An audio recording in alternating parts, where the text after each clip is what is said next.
La Virgen lleva andando a la tierra y satisfechos regresan de faena. Siempre su Virgen del Carmen, protegiendo está. Ideas de casa de oro, y allí quieres esperar.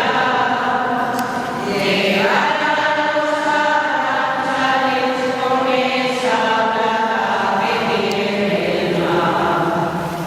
Los que sanos y divinos hace un montón de años en ese pueblo marinero nos sentimos encantados.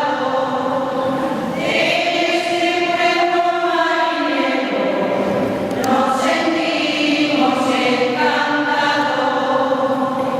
con ese bonito parque en el centro situado, con 3 metros